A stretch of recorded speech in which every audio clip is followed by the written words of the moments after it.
Vamos a revisar rápidamente cómo hacer una tabla de frecuencias a partir de una serie de datos que tengamos en la misma hoja de Excel.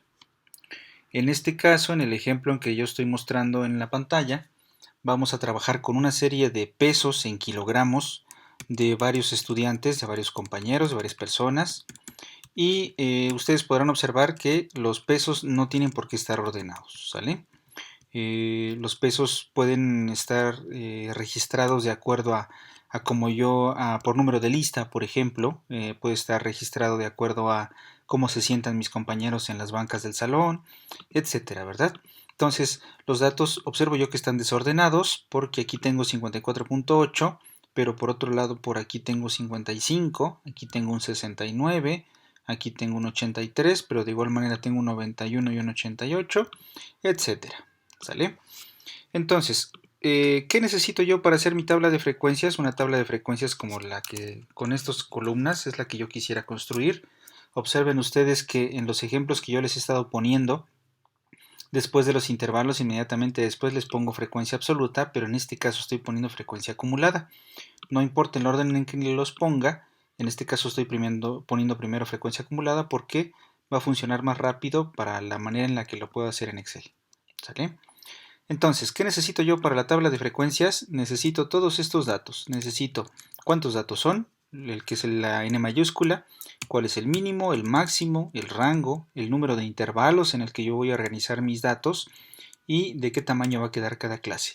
Por lo regular, he visto que esto del ancho de clase es algo que se les dificulta a la mayoría, entonces vamos a aprovechar para hablar de los criterios de los que echamos manos para calcular el ancho de la clase.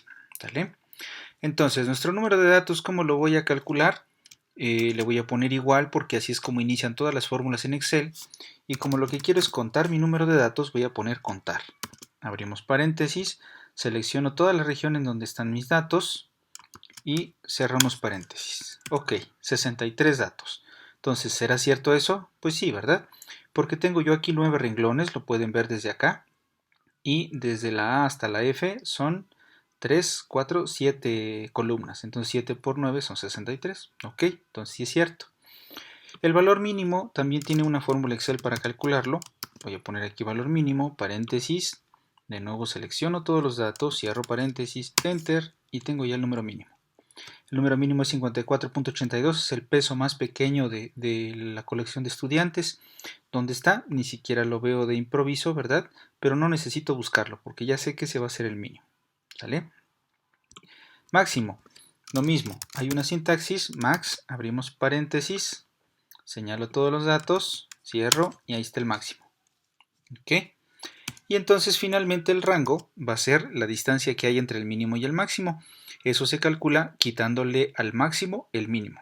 Lo puedo hacer a mano, introduciendo los valores, o bien puedo señalar con Excel la celda donde está el mayor y quitarle lo que está en la celda del mínimo. Nos da lo mismo, ¿verdad? Ahora, el número de intervalos, ¿cómo lo voy a calcular? Vimos dos maneras de calcularlo, una usando el logaritmo natural y otra usando el logaritmo decimal y un número decimal. ¿Sale? Las dos cosas las puedo hacer en Excel. Si me gustó la manera en la que trabajaba el profesor con el que vi el primer video, entonces usaba un numerito algo así como el 3.32 y aquí tengo que poner un asterisco para enseñarle a Excel que estoy multiplicando logaritmo decimal, que era lo que representaba el logaritmo sin subíndice, y señalo el número de datos. Cierro y me dice que tengo 6.9 intervalos. Pues casi 7. ¿Sale? No hay mucho conflicto en eso. O bien puedo calcularlo con la fórmula que yo les di, 1 más el logaritmo natural, esa es la diferencia, de 63, cierro paréntesis, entre el logaritmo natural de 2. Era otra manera de hacerlo. ¿Sale? Igual, me sale lo mismo. ¿Sale? Entonces, como me da eso, yo voy a pensar que voy a tener 7 intervalos. Ok, entonces si voy a tener 7 intervalos, los voy a poner por aquí. Vamos a ponerlo hacia la derecha. Aquí tendría yo, veamos, tengo 9 renglones en ese caso. Aquí tendría yo 1, 2, 3, 4, 5, 6, 7. Entonces mis intervalos llegarían hasta aquí. yo esperaría que aquí tenga el valor mínimo 54.8 y algo así como el valor máximo. ¿Sale?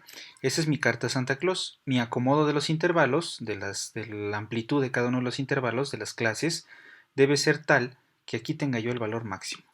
¿Sale? Ok.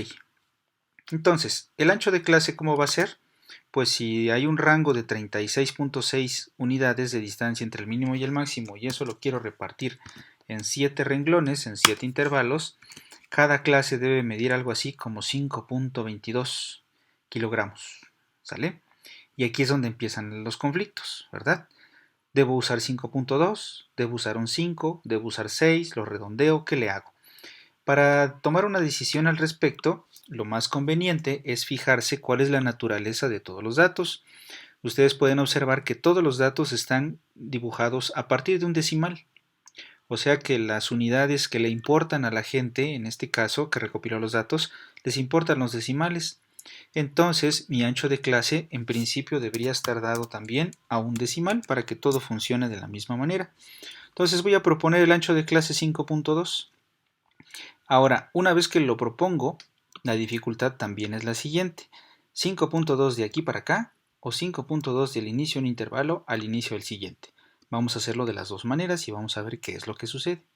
Entonces, para saber si yo pongo 5.2 desde el más chico hasta el siguiente de la clase, aquí voy a poner igual la fórmula, igual, señalo el espacio donde está mi dato, más 5.2. ¿Vale? Ahora, me voy a ir moviendo por unidades. Mis unidades son como las décimas, son las unidades que a mí me interesan. Los pasos que a mí me interesan van a ir de décima en décima. Entonces aquí es como si tuviera 52 pasos. Si aquí, de aquí para acá son 5.2, entonces de aquí para acá deberían de ser 5.3 para que suceda eso de las clases disjuntas. No sé si lo leyeron o lo revisaron en alguno de los videos. Como yo mis pesos los estoy expresando en términos de una décima, pues entonces debe de haber diferencia entre el 60.0 y 60.1. Y no van a haber datos en medio de esos dos. ¿Sale? Porque todos están en una décima. Y lo mismo, entonces si esta fórmula la arrastro hasta acá, lo que está sucediendo en esta celda, vean, es K3 más 5.2, o sea, el anterior más 5.2, todo está perfecto, ¿sale? Esta fórmula que fue sumarle 5.3 al de arriba, la puedo arrastrar también aquí abajo. Entonces me va a quedar el de arriba más 5.3. Y pues sí, 65.3 y el siguiente sería 65.4. Entonces puedo arrastrar sin problema esto hasta aquí, porque va a llegar hasta acá. Aquí me pone 5.2 porque Excel toma como 0 lo de aquí a la izquierda. Y esto lo puedo arrastrar hasta aquí abajo. ¿Vale? Excelente. Entonces, miren lo que sucedió. Lo que sucedió fue que el valor máximo, lo que cubre todos los intervalos, es el 91.8 y el máximo aquí es el 91.4. Está bien la manera en la que puedo yo separar los intervalos, ¿sale? Ahora, otra manera en que a alguien se le pudo haber ocurrido es que el 5.2 sea la distancia que hay de aquí para acá. En ese caso, de aquí para acá debería de haber 5.1. Entonces vamos a hacerlo con 5.1 para que vean lo que sucede. 5.1 ahí y 5.2 acá. ¿Sale? Entonces, de la misma manera puedo arrastrar esto hasta aquí y este que son 5.2 lo arrastro hasta acá. Ok, miren lo que sucede. Con 5.1 de aquí para acá y 5.2 de aquí para acá, no alcanzo a cubrir el máximo. Entonces eso me permite tomar la decisión de ponerlo como lo tenía, ¿verdad? Voy a darle control Z a las dos cosas para ver si se corrige. Tengo yo aquí 5.1, ¿verdad? Y aquí 5.2. ¿Sale? Vamos a ver, exacto. Lo teníamos aquí, así. Era 5.2 hacia acá. Y de aquí 5.3, ¿verdad? En algunos casos puede funcionar mejor la segunda manera en la que lo hice. Pues bueno, ya se juzga por el valor máximo, ¿verdad? Entonces, este valor máximo no necesariamente tiene que coincidir con el valor máximo de aquí, pero sí tiene que ser un poquito mayor para que lo alcance a cubrir. ¿Vale? Ok, entonces,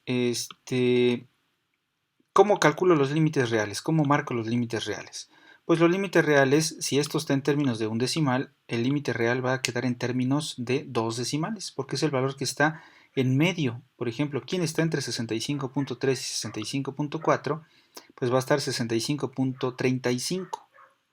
¿Sale? Lo mismo va a suceder aquí. Entonces, para que yo calcule los límites reales, a este de aquí debo de restarle no una décima, sino la mitad. ¿Sale? 5 centésimas. Aquí está. Entonces, vamos a arrastrar todo esto hasta aquí. Y este valor se va a pasar 5 centésimas del siguiente. ¿Sale? Entonces, perdón, 0,5. Y arrastramos. De manera que, vean ustedes, aquí tienen 65.30, el límite real cubre hasta 65.35 y luego el siguiente también es 65.35 y luego nos vamos al 65.40. ¿Sale, vale? Ok, ya terminamos con eso. Estoy omitiendo una columna más, que era la marca de clase, a propósito de que estamos haciendo sumas entre 2. Queda 0.05 porque es una décima. Una décima, lo voy a poner aquí. Una décima entre 2, ¿cuánto es? 0.05. Eso es lo que se suma y lo que se resta, ¿sale? Porque es la diferencia de una décima lo que hay aquí. Ok, ahora, la marca de clase lo que significa es un valor en medio de estos dos intervalos. ¿Qué significa esto? Quiere decir que cuando yo estoy calculando la frecuencia absoluta, ¿cuántos pesos caen entre 54.8 y 60, incluyendo los extremos? Pues yo quisiera decir que estos cuates, los que caigan aquí, ¿qué peso tienen? Pues no me gusta decir que el peso está entre estos dos. Me gusta decir que voy a tomar el límite inferior, luego el límite superior, cierro paréntesis, obsérvense bien cómo estoy haciendo la operación, entre 2 saco un promedio y es un 57.4, el valor que está exactamente a la mitad entre estos dos valores. Entonces yo puedo decir que si aquí resultan haber 15 personas, por decir algo, esas 15 personas tienen algo así como 57.4 kilogramos de peso. Ya no digo tanto que están entre estos valores, sino digo que su peso es algo como esto. ¿Sale? Entonces, algo similar, el 15 me lo inventé, no lo puedo dejar. Algo similar vamos a hacer con lo demás, entonces lo arrastramos. Y listo, esas son mis marcas de clase. Aquí le doy clic derecho, formato de celdas. Si tienen el mismo toque que yo en dejar las cosas ordenadas, le ponen un decimal. Y entonces ya este 68 aparece con un decimal también. Ok, listo, ya tengo los intervalos. Los vamos a poner de negritas para que los pongamos de referencia, para que no nos perdamos. Sale. Bueno, aquí también puedo poner el formato de celdas y un decimal, para que todo quede como un decimal. Listo. Entonces, ¿por qué pongo la acumulada? Porque la acumulada lo que cuenta es ¿cuántos datos hay entre estos dos? Los cuentas. ¿Cuántos datos hay entre estos dos? Los cuentas, pero lo demás le sumas los que habías contado antes. Entonces, para contar es más o menos fácil. Hay maneras de contar, pero bueno, no quiero meterme en tantas broncas con las fórmulas. Lo que voy a hacer va a ser lo siguiente. Voy a usar la fórmula contar.si, que es decir, cuéntame el dato siempre y cuando cumpla con un criterio. Ven ustedes dónde está el rango y dónde está el criterio. Entonces, el rango lo voy a elegir de aquí para acá, porque ahí es donde están todos mis datos. ¿Sale?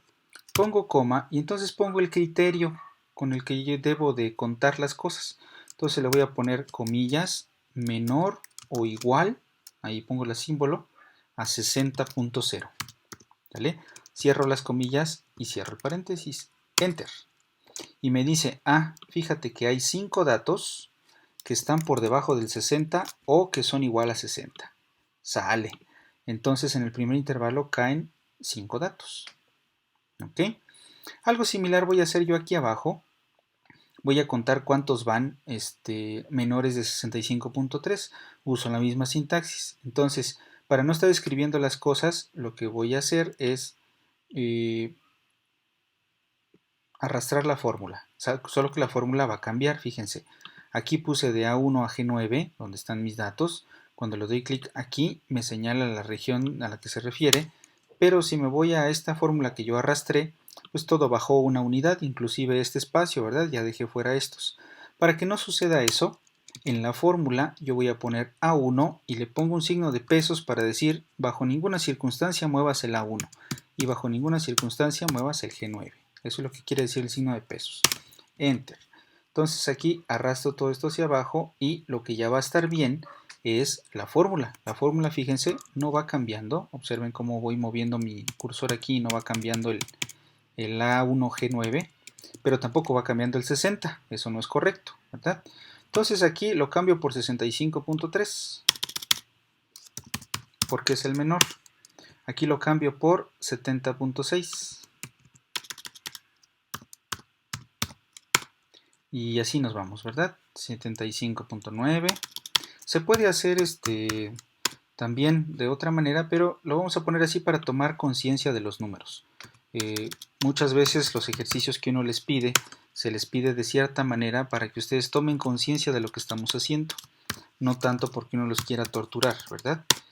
Incluso el mostrarles en este momento este tipo de herramientas, pues más de uno podría decir, ¿y por qué no me lo mostraste antes? ¿Por qué me pediste las cosas a mano? Pues bueno, porque uno aprende haciendo las cosas, ¿sale?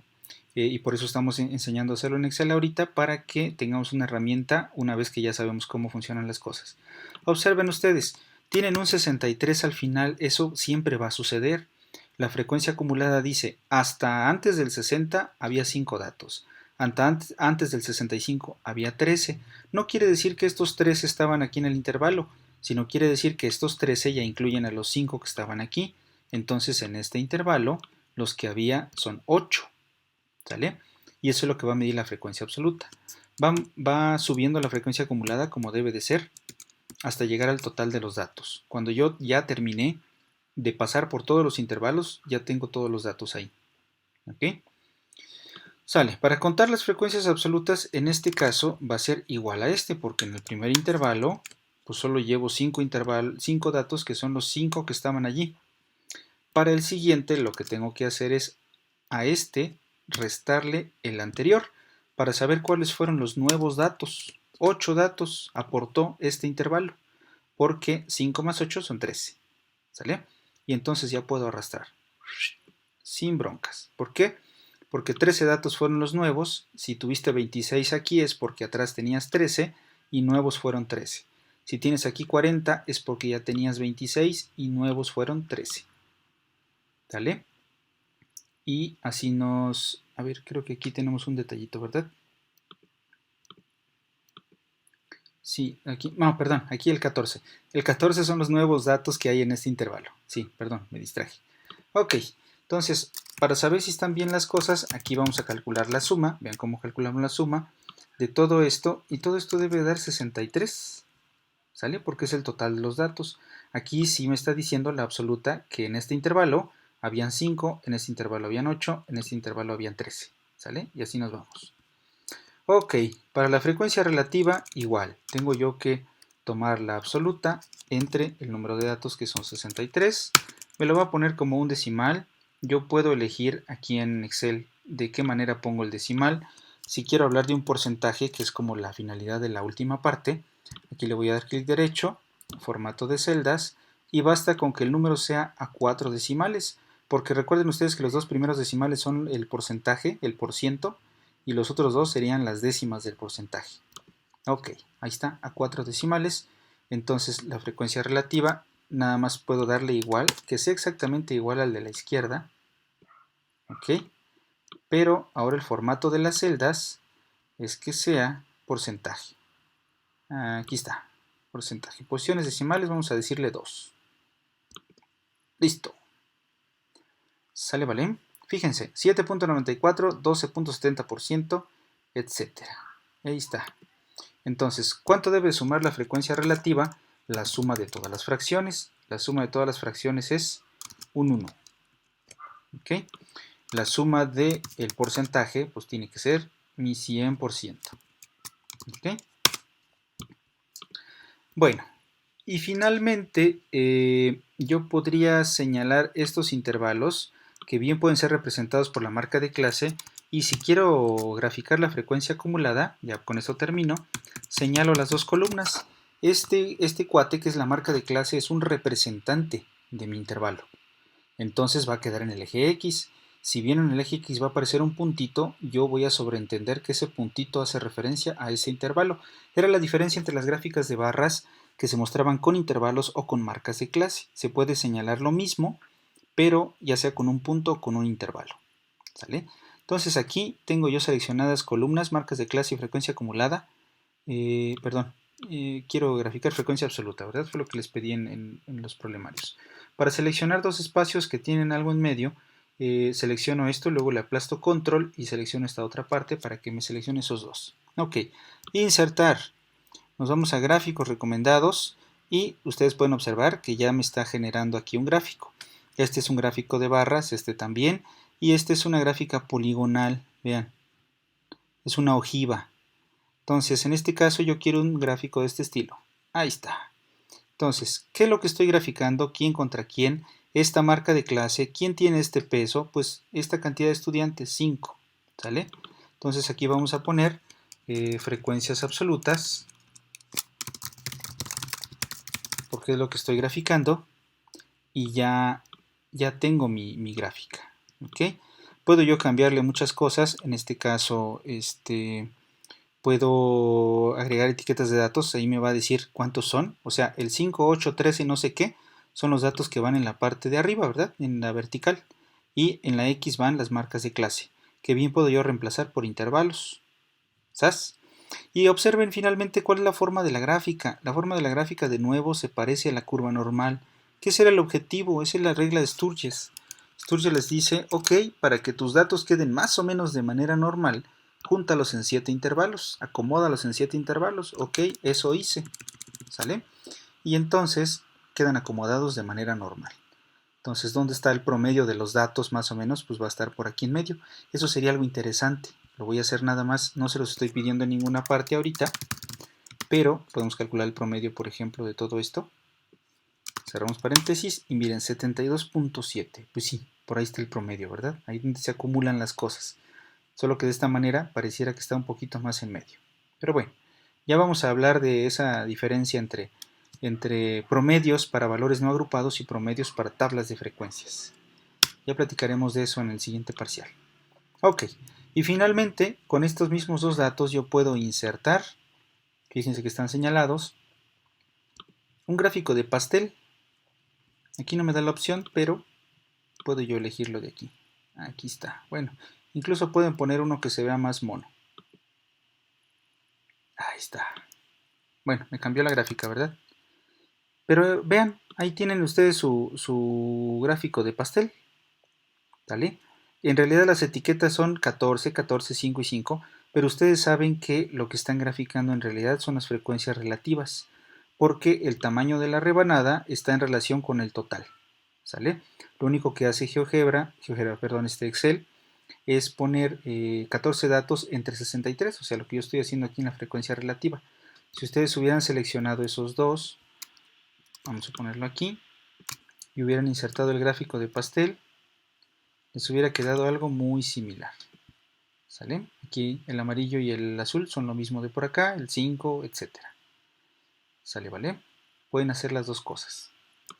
Y con esto terminaríamos. De esta manera es que yo les estoy solicitando que ustedes grafiquen y contesten su último ejercicio de el problemario, la segunda parte del problemario. Y pues me gustaría que pudieran usar estas herramientas. Voy a compartirles tanto el video como el archivo de Excel, este archivo de Excel, por ahí les comparto el enlace para que ustedes lo tengan a la mano. ¿Sale? Entonces déjenme ponerles, les dejo el gráfico de barras y les dejo el gráfico de pastel o de pie, que le llama la gente. ¿Sale? Entonces aquí vamos a ponerle frecuencias relativas. Bueno, cualquier duda, escríbanme por favor, ya saben que así funciona este asunto. Suerte.